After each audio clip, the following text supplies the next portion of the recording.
रावसाहेब, सगळ्यात आधी तुमची तब्येत कशी आहे, उपचारांना कशी तुम्ही प्रतिसाद देता? महानगरपालिकेच्या निवडणुका जाहीर झालेल्या आहेत, त्याच्यामुळे तब्येत सुधारायला हवी. तुमच्या समोर उभा आहे बोलण्यासाठी. उद्धवजींची परवानगी घेऊन आणि काल तारखा जाहीर झाल्या मुंबईसह 29 महानगरपालिकांच्या. त्यानंतर अंगामध्ये उत्साह संचारलेला आहे. औषधं वगैरे नंतर पाहू काय करायचं ते, किंवा ट्रीटमेंट चालूच राहील. पण ही लढाई मुंबईची मराठी माणसाची शेवटची अस्मितेची आणि अस्तित्वाची लढाई असं आपण म्हटल्यावर, मराठी माणूस कोणत्याही पदावर असो, कोणत्याही परिस्थितीत असो, त्यानं या लढाईमध्ये मुंबई वाचवण्यासाठी उतरायला पाहिजे, असं आमच्यासारख्यांचं म्हणणं आहे, ज्याने या मुंबईचे अनेक लढे पाहिले, लढले, संघर्ष केला. हिंदुहृदय सम्राट बाळासाहेब ठाकरे यांच्या नेतृत्वाखाली त्यांना स्वस्थ बसता येणार. मुंबईमध्ये गेल्या काही दिवसापासून काही पोस्टर्स लागले मुंबई वाचवण्यासाठी, मराठी माणसाला आवाहन करतात. त्यात कोणत्याही पक्षाचं नाव नाही. सरकारला भीती वाटली आणि त्याने एका रात्रीत हे सर्व पोस्टर्स काढायला लावले. का तर म्हणे आचारसंहितेचा भंग होतो. आचारसंहिता मराठी माणसाला, आचारसंहिता मराठी माणसाला, आचारसंहिता विरोधी पक्षाला. आणि हे जे सरकारचे लोक आहेत त्यांना काय, निवडणुकाच्या तारखा जाहीर होण्याच्या 10 मिनिटं आधीपर्यंत शासनाचे आदेश निघत होते. निधी संदर्भात नगरविकास खात्याचे आदेश निघत होते. हा विकासाच्या घोषणा होत होत्या. आणि मग ते सगळं पूर्ण झाल्यावर निवडणूक आयोग 4 वाजता तारखांची घोषणा करतो. हा आचारसंहितेचा भंग नाही. तुम्ही सरकारला पूर्ण मुभा देत आहे. पैशाचं वाटप प्रचंड होणार. 15 लाखाची मर्यादा आहे.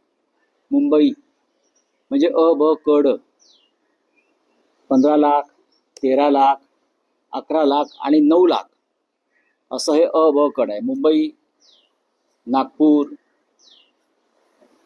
पुणे वगैरे अ मध्ये त्यांना 15 लाखाची मर्यादा आहे. निवडणूक आयोग खात्रीनं सांगू शकेल का सत्ताधारी पक्ष फक्त 15 लाखावर थांबणार? जो सत्ताधारी पक्ष नगरपालिका, नगरपंचायत निवडणुकीमध्ये 100, 150 कोटी एका नगरपालिकेत खर्च करतो, तिथे ज्या सत्ताधारी पक्षानं, तिन्ही म्हणतो, नगरसेवक फोडण्यासाठी, विकत घेण्यासाठी 2-2, 5-5 कोटी रुपये खर्च केले, तो 15 लाखावरती खर्च मर्यादा पाळणार आहे का? आणि निवडणूक आयोग त्यासाठी कोणती यंत्रणा राबवणार आहे की मुंबईमध्ये सुद्धा मुंबई मराठी माणसाच्या हातून हिसकावून घेण्यासाठी जो पैशाचा खेळ चालणार आहे, तो निवडणूक आयोग उघड्या डोळ्यानं पाहणार आहे. मी जे म्हणतोय, प्रत्येक मराठी माणसाचं हे कर्तव्य आहे की या वेळेला ही लढाई प्रत्येकाची असायला पाहिजे. आणि मला असं वाटतंय की त्या पद्धतीची जागरूकता शिवसेना पक्षप्रमुख उद्धव ठाकरे आणि महाराष्ट्र नवनिर्माण सेनेचे प्रमुख राज ठाकरे हे मराठी माणूस आणि महाराष्ट्रासाठी एकत्र आल्यामुळे ही जागरूकता, एक आत्मविश्वास आणि एक उत्साह लोकांमध्ये निर्माण झाला. आम्ही मुंबईसह 29 महानगरपालिकेच्या लढाईमध्ये उतरायला सज्ज. बोले तुम्ही आमच्यावर पाठीमागून वार करा, पैशाचा खेळ करा, पण आम्ही आमची लढाई लढणार. इतिहासात नोंद राहिली पाहिजे की या महाराष्ट्रातल्या मराठी माणसाचा एक गट मुंबई मराठी माणसापासून तोडण्यासाठी, उद्योगपतींना देण्यासाठी असुसलेला असताना शिवसेना, महाराष्ट्र नवनिर्माण सेनेतले लोक हे मुंबई वाचवायला, मराठी माणसाच्या हातात मुंबई राहण्यासाठी शौर्यानं, धैर्यानं या लढाईमध्ये उतरले होते. ही इतिहासात नोंद राहील. आणि त्यानंतरच लोकांना कळेल गद्दार कोण या महाराष्ट्राचे आणि खुद्दार कोण. पण सर, तुमची अधिकृत युतीची घोषणा अजून झालेली नाही, जागा वाटपाची झाली, ते झालेलं आहे का किंवा ते कधी होऊ शकतं? तुम्ही महायुती हा प्रश्न विचारता का? ते जे काय महायुती नावाचं त्रांगडा आहे, हा आम्ही एकत्र येणार, एकत्र लढणार, त्यांना प्रश्न विचारता का? नाही ना. पण ठाकरे बंधूंना हा प्रश्न का विचारता? आम्ही बघू ना. मी ज्यासाठी तुमच्या समोर बोलतोय की माननीय राज ठाकरे आणि माननीय उद्धव ठाकरे एकत्र निवडणुका लढतायत. हा, महायुतीच्या लोकांना दिल्लीत जाऊन अमित शहाच्या पायावर डोकं ठेवावं लागलं की आमची युती करा, आमची युती करा. बाबा लगीन, बाबा लगीन. बरं का? तसं आहे ते. नाही राऊत साहेब, तुम्हाला हा प्रश्न विचारणं यासाठी स्वाभाविक आहे कारण सत्तेमध्ये महायुती एकत्र आहे. असं पहिल्यांदाच होतं आहे की एका निवडणुकीत ठाकरे बंधू एकत्र दिसणार का? कारण कौटुंबिक मनोमिलन झालं आहे, पण राजकीय युती होणार का आणि त्याची अधिकृत घोषणा कधी होईल आणि या युतीमध्ये काँग्रेस असेल का? हे सगळे प्रश्न आहेत. एक लक्षात घ्या, या क्षणी माननीय उद्धव ठाकरे आणि राज ठाकरे हे एकत्र आलेले आहेत. मुंबई महानगरपालिका, ठाणे, कल्याण डोंबिवली, मीरा भाईंदर, पुणे आणि नाशिक या प्रमुख महानगरपालिकांमध्ये आम्ही एकत्र लढतो. बाकी इतर महानगरपालिकेमध्ये स्थानिक पातळीवरती जे दोन्ही पक्षाचे कार्यकर्ते आहेत ते निर्णय घेतील. पण ही लढाई 29 पेक्षा ही लढाई मुंबईची. संयुक्त महाराष्ट्राच्या लढ्यामध्ये मुख्य लढाई मुंबईची होती. विदर्भ आला, मराठवाडा आला, पण मुंबई ही महाराष्ट्रात राहावी यासाठी संयुक्त महाराष्ट्राचा लढा 1956 साली सुरू झाला आणि 106 लोकांनी त्याच्यामध्ये बलिदान दिले. त्या बलिदानाची तयारी आम्ही आजही ठेवलेली आहे. उद्या जर हा संघर्ष झाला तर आम्ही मराठी लोक पुन्हा एकदा बलिदान द्यायला तयार आहोत. पण ही मुंबई आम्ही अमित शहांच्या घशात जाऊ देणार नाही. या महाराष्ट्राला माहिती आहे रेहमान डाकू कोण आहे, कोणाला मुंबई लुटायची आहे आणि त्यांना हे पाठबळ देणारे कोण आहेत. या मुंबईचं कराचीतील लॅरी शहर कोणी केलेलं आहे अड्डा, या अख्ख्या मुंबईला माहिती आहे, महाराष्ट्राला माहिती आहे आणि देशाला माहिती आहे. एवढंच सांगतो मी तुम्हाला. स्पेसिफिक प्रश्न आहे. उद्धव ठाकरे, राज ठाकरे यांच्या राजकीय युतीची अधिकृत घोषणा कधी होणार? येत्या आठवड्यामध्ये ती घोषणा व्हायला हरकत नाही. हे पहा की आता जी प्रक्रिया सुरू झालेली आहे, नॉमिनेशन, विड्रॉल, ती 30-31 तारखेला संपते माझ्या माहितीप्रमाणे. 1 तारखेनंतर ते पुढले 13-14 दिवस हे प्रचाराचे आहेत. आता जे 2 पक्ष प्रमुख एकत्र येतात त्यांचा काहीतरी कार्यक्रम ठरलेला असेल ना घोषणा करण्याचा की हे आम्ही एकत्र आहोत. अशा पद्धतीने आम्ही जागा वाटप केलेलं आहे. ही भूमिका आमची मराठी माणसासंदर्भात आम्ही एकत्र येऊन काम करण्याची घेतलेली आहे. हे जर असेल तर तुमच्या मनामध्ये अशा शंका येता कामा नाहीत. काँग्रेस सोबत असणार का? काँग्रेस तुम्ही काँग्रेसच्या वरिष्ठ नेत्यांशी बोलणार होता. काँग्रेस या क्षणी सोबत आहे असं मला दिसत नाही. मी मला मागे म्हणालो की बिहारच्या निकालानंतर त्यांच्यामध्ये आत्मविश्वास वाढलेला, ते मागे म्हणालो. खरं म्हणजे त्याने आमच्याबरोबर मुंबईच्या या लढाईत असायला पाहिजे होतं. ही आमची भूमिका आहे. आम्ही त्यांच्या वरिष्ठांशी बोललो, पण त्यांनी ती बाब स्थानिक पातळीवर सोडलेली आहे. नेहमीप्रमाणे ही बाब त्यांनी स्थानिक पातळीवर सोडलेली आहे आणि स्थानिक पातळीवरील नेत्यांना आमचं आव्हान कायम असेल की तुम्ही वेगळी चूल मांडून भारतीय जनता पक्षाला मदत होईल अशा प्रकारच्या भूमिका कोणी या मुंबईच्या लढाईमध्ये घेऊ नये. लोक हे विसरणार नाहीत. भविष्यात लोकसभा, विधानसभेच्या निवडणुका येणार आहेत, हे लक्षात घ्या. एवढंच मी त्यांना सांगतो. स्थानिक नेते असं म्हणतायत, काँग्रेसचे स्थानिक नेते असं म्हणतायत की शिव्या देणारे, मारहाण करणारे यांच्या बरोबर आम्ही कसं काय जाणवतो? आम्ही शिव्या देतो? आम्ही शिव्या देत नाही का? मराठी माणूस आहे. एखादी गोष्ट नाही पटली, अन्याय झाला की तो उसळतो. का असतं शिव्या वगैरे? परवा अमित शहानी संसदेमध्ये शिवी घातली, साला. काय केलं आम्ही? संसद बंद पडायला पाहिजे होती, बंद पडायला पाहिजे. तुम्ही सहन करताय ना सगळं. कोणत्या शिव्या घातल्या, कोणाला शिव्या घातल्या? जे महाराष्ट्राच्या मुळावर येते त्यांना जोड्यानं मारलं पाहिजे आणि त्यांना शिव्या घातल्या पाहिजे. जे शत्रू आहेत महाराष्ट्राचे, जे दुश्मन आहेत महाराष्ट्राचे, जे मुंबई आमच्यापासून तोडायला निघालेले आहेत, जे मराठी माणसाला त्याच्या अस्मितेला सातत्यानं अपमानित करतात, त्यांना शिव्या नाही घालत आहे का ओव्या घ्यायच्या? आम्ही घालू ना शिव्या. सर, तुम्ही काँग्रेसबद्दल सांगितलं. शरद पवार यांची संभ्रमावस्था दिसते का? चंदगड पॅटर्न जो नगरपालिका निवडणुकीत अवलंबला तो बऱ्याच ठिकाणी पाहायला मिळतो. पिंपरी चिंचवडमध्ये दोन्ही राष्ट्रवादी एकत्र आलेले आहेत. नाही, त्यांच्याशी स्वतः मी चर्चा करणार आहे. जाऊन सुरुवात झाली आहे काल. त्यांचाही आग्रह आहे की मी शक्यतो बाहेर पडू नये. पण मी गेले काही दिवस राजसाहेबांनाही भेटतोय, आजही मी त्यांना भेटणार आहे.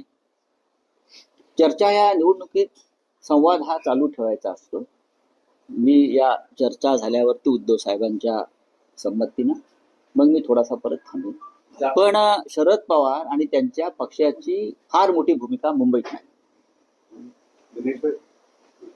मुंबईच्या बाहेर नक्कीच राष्ट्रवादी काँग्रेस पक्ष शरद पवार साहेबांचा आहे आणि आमचं आव्हान सातत्यानं आहे की आपण राज्यात एकत्र लढायला पाहिजे.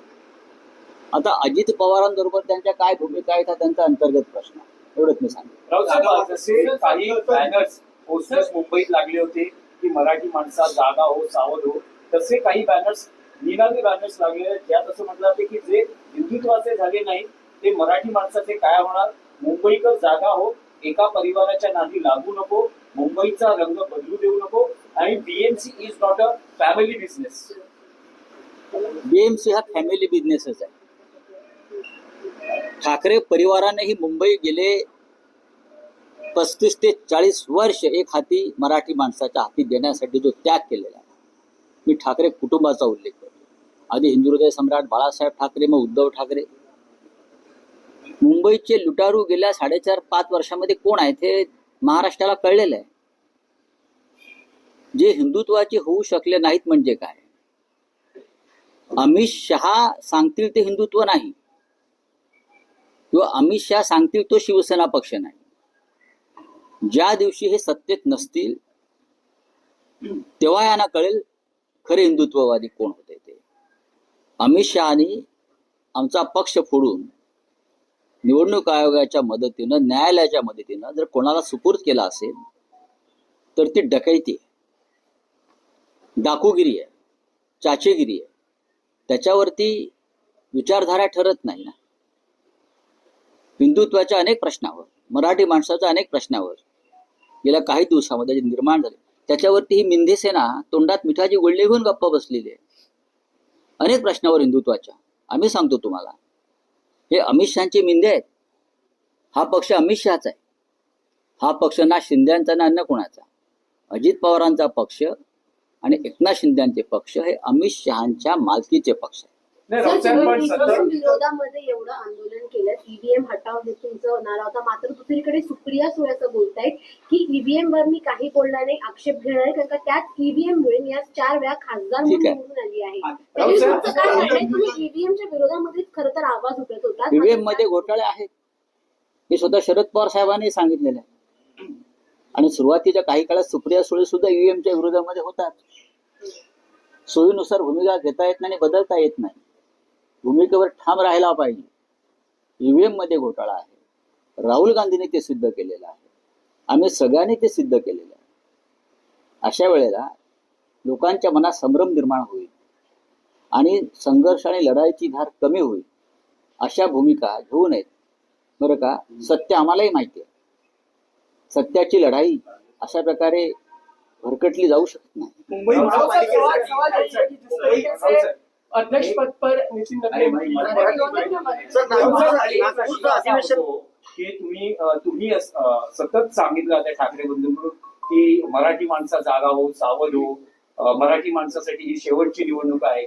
तर गेली 25 वर्ष ज्यांची महापालिकेत सत्ता होती आणि जे मराठी अस्मितेचं राजकारण करतात, तर त्यांच्यासाठी हे अपयश नाहीये का? नाही. की जर मराठी बोर्ड अजिबात बँकेला जर नाही. सांगितलं जात असेल. नाही, बघा, हिंदुहृदय सम्राट बाळासाहेब ठाकरे यांच्या काळापासून मुंबईवर ही आक्रमण होत आहेत आणि प्रत्येक वेळेला प्रत्येक अशा निवडणुकीमध्ये मराठी माणसाला आम्ही सावध करतो. मुंबई तोडण्याचं कारस्थान आजचं नाही आहे, गेल्या 70 वर्षापासून आहे. आणि त्या प्रत्येक वेळेला प्रत्येक निवडणुकीमध्ये आम्हाला मराठी माणसाला जागं करावं लागतं, हे सत्य आहे. आणि त्यात चुकीचं असं काही नाही. तुम्ही बाळासाहेब ठाकरेंच्या नेतृत्वाखाली लढलेल्या अनेक निवडणुका बघा महापालिकेच्या, आपल्याला कळेल की बाळासाहेबांनी सुद्धा प्रत्येक वेळेला मराठी माणसाला जागा करून निवडणुका लढवलेल्या आहेत आणि जिंकलेल्या आहेत.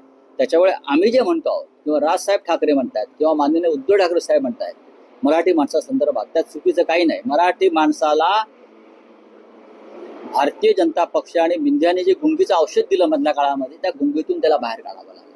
नाही, पण मुख्यमंत्री असं म्हणतात की मुख्यमंत्री चंद्रसूर्य असेपर्यंत मुंबईला महाराष्ट्रापासून तोडलं जाणार नाही. काही पक्ष हे या मुद्द्यावर भावनिक राजकारण करतात. बघा, सूर्यचंद्र तुमच्या भाजपाचे नोकर नाही. सूर्यचंद्र तुमच्या भाजपचे नोकर नाहीत. सूर्यचंद्र आहेत ते राहतील. जब तक सूरज चांद रहेगा या घोषणा आम्ही पण देतो. पण सूर्यचंद्र तुमच्या मालकीचे नाहीत. जरी तुमचा देश मालकीचा तुम्ही लोकशाही मालकीची केली असली तरी सूर्यचंद्र स्वतंत्र आहे. आणि सूर्यचंद्राचा आशीर्वाद मुंबईतल्या मराठी माणसाला आहे. आणि म्हणून ही मुंबई महाराष्ट्रात राहिली. काँग्रेसचे ज्येष्ठ नेते त्या काळातले सखा पाटील बरं का, यांनीही वेगळ्या प्रकारे घोषणा दिली होती, सूर्यचंद्र असेपर्यंत मुंबई महाराष्ट्राला मिळणार नाही. तेव्हाही आचार्य अत्रे म्हणाले सूर्यचंद्र तुमच्या बापाचे नोकर नाहीत, ते आमचे. तेव्हा या घोषणा देवेंद्रजींनी देऊ नये. मुंबईतला मराठी माणूस आणि मुंबईचं अस्तित्व धोक्यात आहे आणि तुम्ही तर अधिक धोक्यात आणता या निवडणुकीत, हे मान्य करा. आणि आम्हाला असं वाटतं की आमची लढाई ही मुंबई आणि महाराष्ट्र आणि मराठी माणसासाठी आहे. त्याच्यामध्ये कोणी खो घालण्याचा प्रयत्न आज शिवसेनेचा मेळावा आहे. आदित्य ठाकरे संबोधित करणार आहेत. महत्वाच्या पत्रकार परिषदा आदित्य ठाकरे घेतात. एक नवं नेतृत्व उदयाला येते. चांगली गोष्ट आहे, स्वागत आहे. त्याच्यावरती माननीय उद्धव ठाकरे साहेब होते. आज आदित्यजींचा एक मेळावा आहे आणि तो महानगरपालिका निवडणुकी संदर्भात मार्गदर्शनपर मेळावा आहे. तरुणांची एक भूमिका आहे या निवडणुकीमध्ये आणि त्यांचं नेतृत्व आदित्य ठाकरे करतायत. त्यांचं आम्ही स्वागत करतो. राज्य चला सरकारचं हिंदी में राज्य सरकारचं नागपूरमध्ये अधिवेशन पार पडलं. विरोधक कुठेही आक्रमक नव्हते. आपने ईवीएम को लेकर काफी आक्षेप दर्ज किए थे. ऐसे में सुप्रिया सुले सदन में ये कहें कि ईवीएम को लेकर उनको कोई नाराजगी नहीं है, कोई ऐतराज नहीं, 4 बार वो चुनकर आई हैं, तो कहीं ना कहीं संभ्रम या 4 बार जो चुनकर आई है उसमें सभी लोगों का सहभाग है, हम सब उसमें शामिल हैं. ईवीएम के बारे में सुप्रिया जी की पहली भूमिका अभी आप देख लीजिए, शरद पवार साहब की भूमिका देख लीजिए. ईवीएम के ऊपर संशय, आक्षेप उनके पार्टी ने भी लिया है, प्रेजेंटेशन दिया है, डेमोन्स्ट्रेशन दिया है. अचानक ये भूमिका आप नहीं बदल सकते. राहुल गांधी के नेतृत्व में चुनाव प्रक्रिया के खिलाफ जो हमारा संघर्ष चल रहा है उसमें ईवीएम घोटाला भी है. और आप जब इस मामले में चुनाव आयोग के दरबार में हम गए हैं तो सुप्रिया जी के पार्टी के लोग भी शामिल है उसमें. तो लोगों को गुमराह मत करिए. आपका व्यक्तिगत चुनाव अलग है और देश का चुनाव अलग है. मैं सुप्रिया जी को ये बताना चाहता हूँ. आपका क्या सवाल है? नागपूरच्या अधिवेशनामध्ये कुठेही विरोधक आक्रमक दिसले नाहीत. विरोधी पक्ष नेता नव्हता. दोन्ही सभागृहाला एकच आंदोलन केलं गेलं.